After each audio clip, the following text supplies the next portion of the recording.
Howdy folks, hope you're all having a good one, and welcome back to World of Warships with Rear Admiral Jingles. And in today's battle, you're going to witness what, in my opinion, is probably the most dramatic turnaround I've ever seen in a game of World of Warships this year. And it's all down to 3 players in particular, and they're all in this one division. In the USS Salem, we have Mir. In the Gdansk, we have Monster.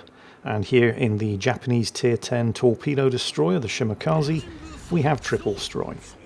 Well, actually, it's not fair to say that the responsibility for the outcome of this battle is all at the hands of these 3 division mates. Special mention must be given to LCTX, the captain of one of the 2 batteries on the team, and you'll see why as this battle unfolds. And I suppose special mention should also be given to the captain of the Delny, one of the destroyers on the enemy team. And again, as this battle unfolds, you'll understand why. Good news, particularly for destroyer players, there are no carriers in play. Bad news, as Monster, the captain of the Gdansk in the division, has just pointed out, the enemy team's destroyers are all gunboats, which is terrible news if you're playing a Shimakaze. You will get absolutely wrecked if you get spotted by any of those enemy destroyers. Monster is saying in chat that the enemy team have no radar, and that is not true. They do have a Missouri, although as a battleship you could be forgiven for not realising that it has radar. The enemy team also have a Minotaur, and while it's likely that the Minotaur does not have radar, you would be unwise to assume that it's a smoke Minotaur until proven so, and treat it as if it may have radar until you know one way or the other. It's a similar situation with Triple Strike's team. They definitely have at least one radar, the USS Salem, although it is kind of a sort of bargain basement budget Walmart version of the actually good radar that you get on its sister ship, the USS Des Moines. But they also have a USS Black, and the USS Black on the team might have radar. Unlike, for example, the Minotaurs, it doesn't have to choose between smoke and radar. It merely has to choose between radar, or an engine boost, or defensive AA fire, so it is extremely likely that the Black will actually have radar. First set of enemy ships spotted, torpedoes away. The division are crossing their fingers and hoping that one of the batteries on the team nails that Minotaur while he's still showing broadside, because the Minotaur is a significant threat. And if he has smoke, he's going to use it now, because he is getting hammered. There we go, it's a smoke Minotaur. There is no radar threat on this side of the map. Well, aside from the Missouri, but he's too far away. And as you can see in chat, waiting to see whether or not the Minotaur popped smoke is exactly what Triple Strike and the Shimakaze, and Monster and the Gdansk with him, were waiting for.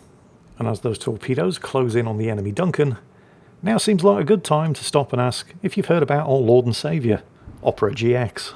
Today's video is sponsored by Opera GX, the browser for gamers or people who just want to take a bit more control over how they browse the internet.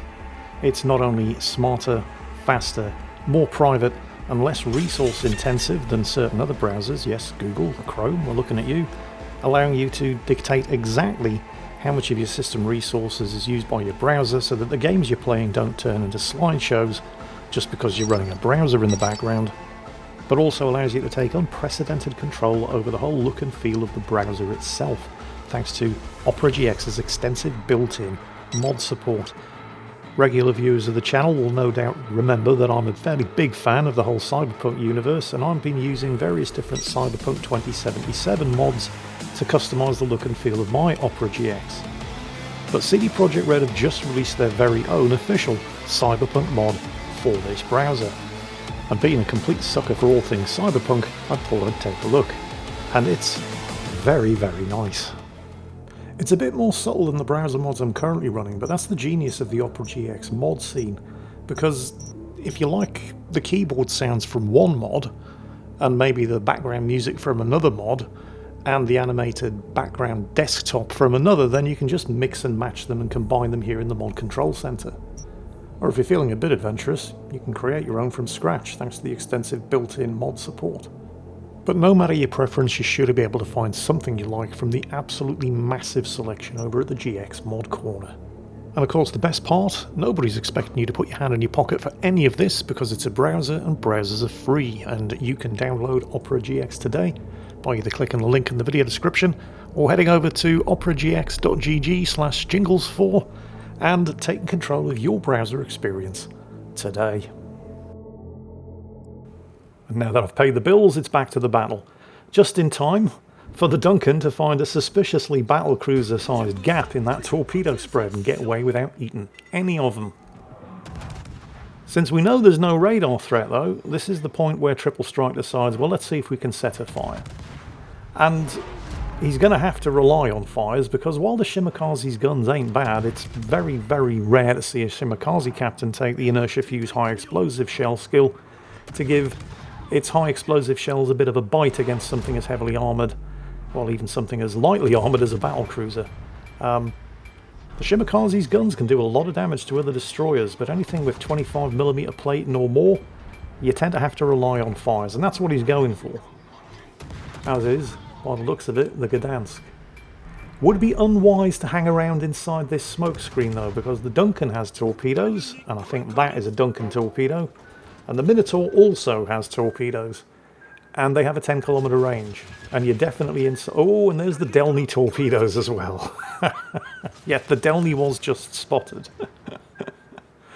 But, well, yeah, I mean, Triple Strike's clearly been playing a Shimakaze for a while. He knows when it's time to get out of the smoke screen, because they are torpedo magnets. Oh, and there's first blood to Monster there in the Gdansk, finishes off the Duncan. The Minotaur in that smoke screen might have some torpedo problems if he's not careful. The Missouri, he's still comfortably outside of radar range, so these guys have absolutely nothing to worry about. The biggest problem over here right now is the Delny. I mean, between the two of them, they could almost certainly take him out. But you don't want to get spotted if you can possibly help it. And I'm sure the two of them would love to close in and unleash torpedoes on those big fat juicy battleships up to the north, but without knowing where the Delny is... I mean, the Shimakaze comfortably outspots it. That looks like another Duncan torpedo. But without knowing where the Delny is, and particularly with the radar threat from the Missouri, if you get closer than, say, 10 kilometers, it's really difficult to actually make effective use of these torpedoes. The team have just lost the USS Black. It was confirmed, by the way, earlier. He was over in Cap Circle Alpha, and he did have radar. He popped it right before the Groningen blew him out of the water. Oh well, never mind. Oh, the scores are flipped again, by the way. This is a replay bug. The enemy team are the ones at 414 points with 2 of the cap circles and flipping a third. And Triple Strike's team are the ones on less than 300. So, you know, there's that. And there's the Delny again. Now, if it was Triple Strike and Monster in the Gdansk over here, they could probably risk taking the Delny under gunfire, but, well, Monster is headed off to the west to see what he can do about retaking the cap circle at Charlie.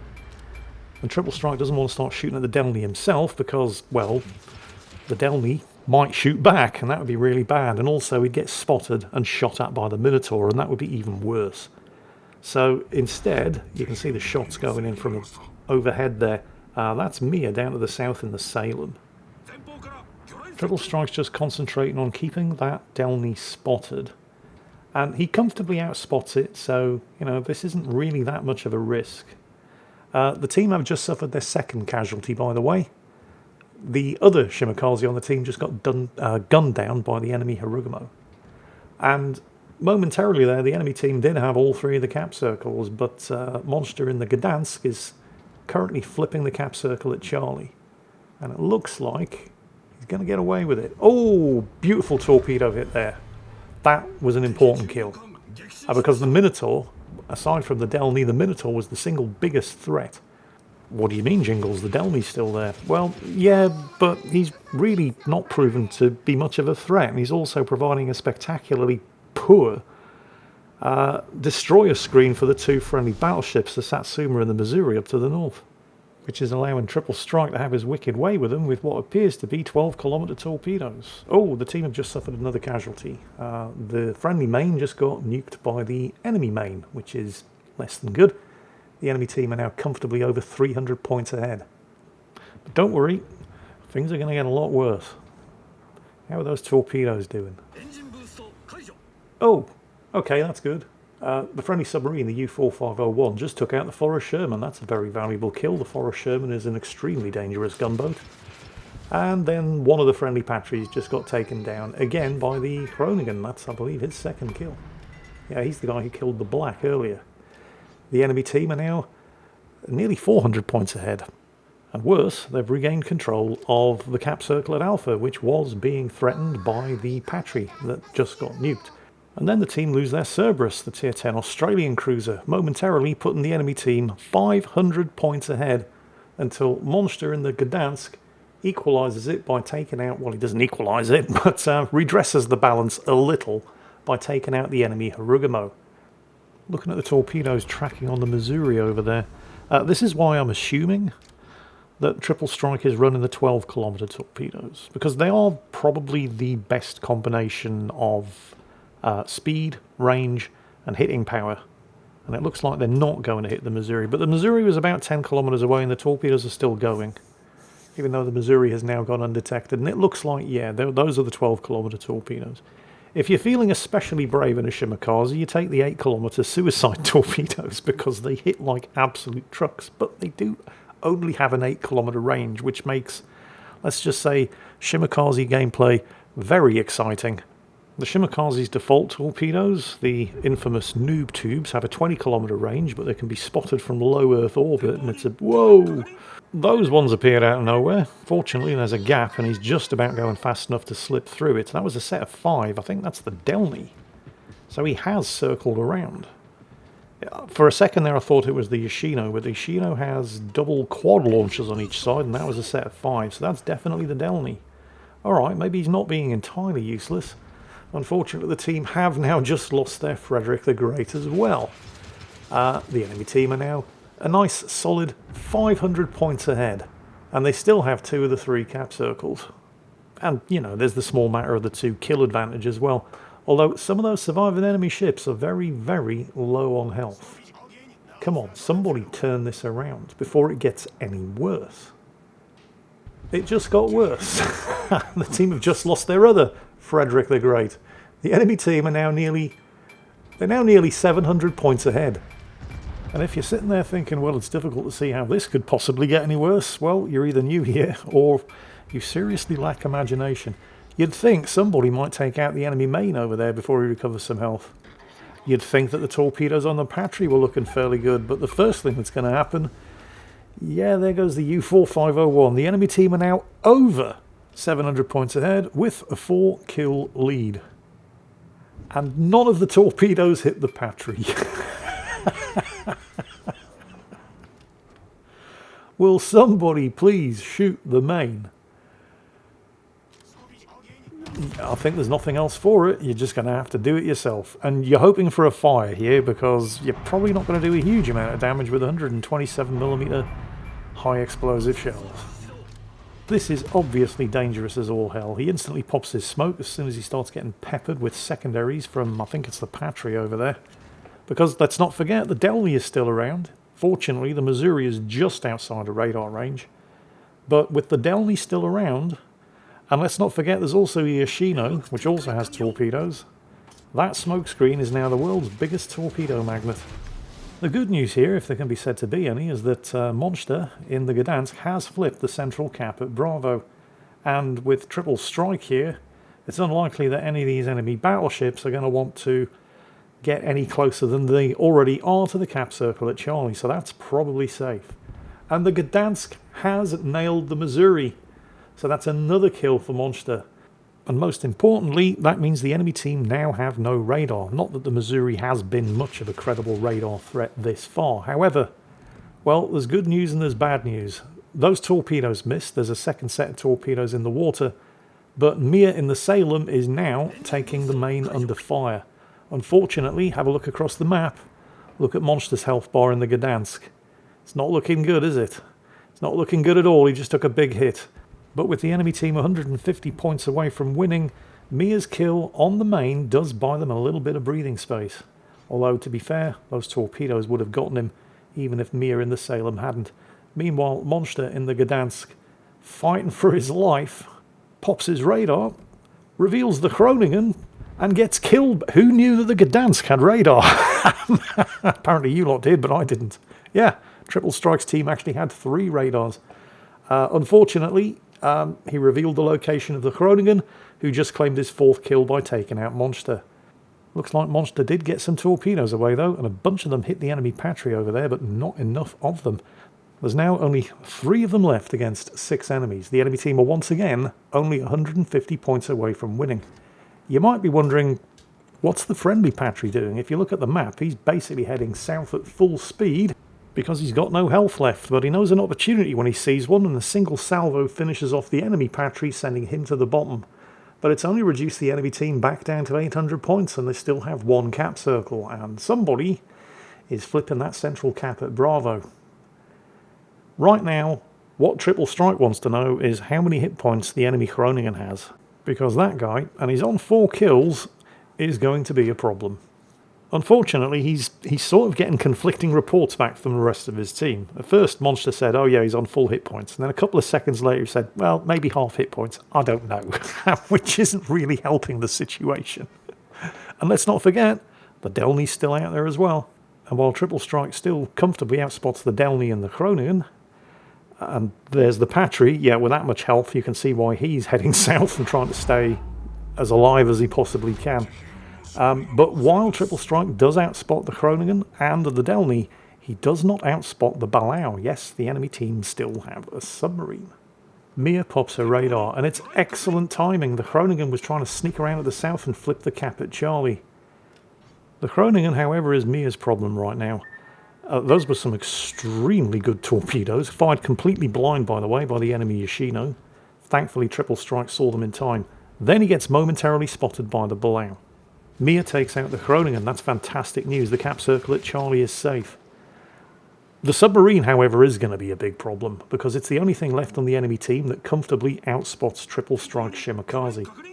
He closes into depth charge range just as the Balau gets some torpedoes away, and for a minute here I thought this was the end, because it looked like he ate at least 2 of those torpedoes, but they didn't appear to do any damage. I have no idea what happened there, but I'm certainly not complaining.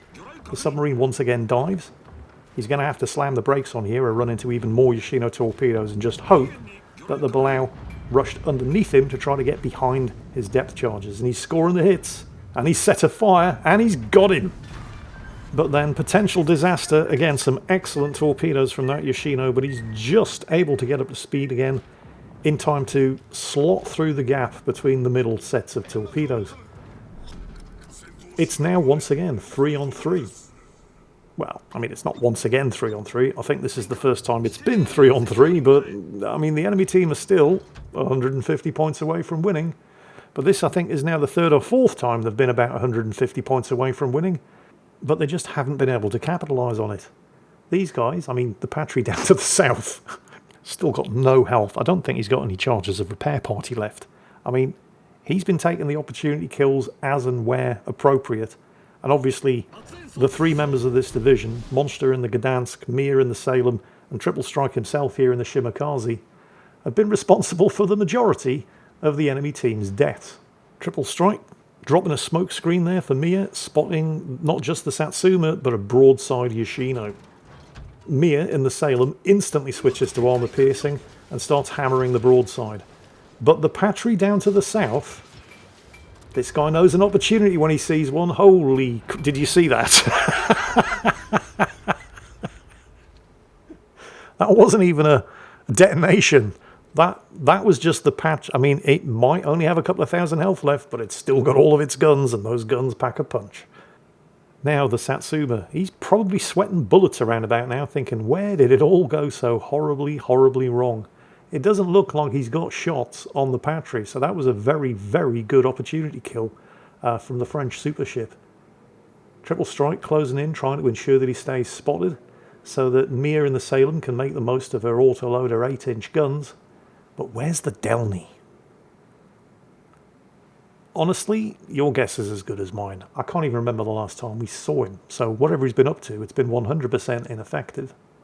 There are 2 things that the Delny could be doing right now to make himself useful and keep his team in the fight. 1, he could be running to the cap circle at Charlie, since it's fairly obvious where everybody else on Triple Strike's team is, and he would have an open run at that cap circle, and, I mean, his team are still only 150 points away from winning. But if he was doing that, he would have done it by now. The other thing that he could be doing is running interference for that Satsuma and providing some kind of destroyer screen in order to keep Triple Strike here at arm's length and potentially spot him and kill him. because it's fairly obvious where Triple Strike is. Somebody's flipping this cap circle at Alpha. It's not the Salem, it's definitely not the Patry. Where is the Delny and what is he doing? Because wherever he is and whatever he's doing, I'm not really seeing how it's effective. As Triple Strike closes in on the Satsuma, but with the Satsuma heading away from him, he's going to need to get a lot closer in order to get a successful stern chase torpedo attack off. The question of what happened to the Delny and where he is suddenly answered. He's just spotted him. Now he's comfortably outside of counter detection range, so he's not in any danger here whatsoever. But the Delny doesn't appear to be moving. And the reason why he doesn't appear to be moving, because he isn't moving. He's dead in the water. The Delny is AFK. Probably has been for the last 5 minutes. I mean, he's only moved a couple of kilometres from where he was last spotted 8 minutes ago. And it's really just a question of who's going to get him first. Triple Strike's torpedoes or Mia's 8-inch extremely rapid firing. This is a Salem after all. High explosive. My money would have been on Mia's 8-inch high explosive, but she seems to be getting some really shitty damage numbers with these salvos. I mean, they're on target, they're just not doing an awful lot. Doesn't matter. Torpedoes get him. Enemy Missouri player there in chat saying, do us a favour, report that Delny. Yeah, I think he's probably been AFK for quite some time and already had several reports submitted against him by anybody on the enemy team who is still sticking around to watch this spin down to its drawn-out conclusion. Honestly, the Satsuma has no chance here. Not that submitting reports in this game makes any difference whatsoever, by the way. It just makes you feel better and maybe deduct some karma from the person being reported, but Wargaming basically don't take any action. I recently saw an incident where somebody spotted a battleship player on the enemy team who was behaving in a suspiciously bot-like fashion, so after the battle they went to check the player stats and found that they'd played like 750 games in battleships in 1 week with a 0% hit rating because they'd never actually fired their guns. Clearly a bot. Submitted multiple reports, and after a week the player still hadn't been banned, now had 900 battles played in battleships, and had still never fired their guns. The only punitive action taken was that the player making these reports and asking what was going on found himself blocked on Discord by the community managers that he was submitting the reports to. Anyway, there's the victory. The Satsuma gets away to fight another day. 1,000 points, all 3 cap circles. They were 700 points behind. The enemy team, on multiple occasions, were only 150 points away from winning. But thanks to a game-winning carry from, well, Triple Strike himself here in the Shimakaze, Mia in the Salem, Monster in the Gdansk, and credit where credit's due, LCTX in the Patry there. I mean, that's a 3,500 base experience battle. That's a nearly 3,000 base experience battle from Mia in the Salem. I mean, whichever way you slice it, the top 4 players in this battle, on this team, that was pretty impressive. And the nice thing about this battle is, I mean, despite the enemy team being 700 points ahead at one point, it wasn't really a classic throw, at least not in the way that we've come to expect from watching this video series, because with the exception of the Delny, who was effectively useless right up until the point where he went AFK and became actually useless, nobody on the enemy team really did anything spectacularly wrong. It was just a close fight, right up until the point where it very suddenly wasn't. So, yeah, it makes a nice change, and it's nice to see. But congratulations to the winners, because they absolutely earned it, and I hope you all enjoyed watching them do it, because that's it for today. As always, take care, and I'll catch you next time.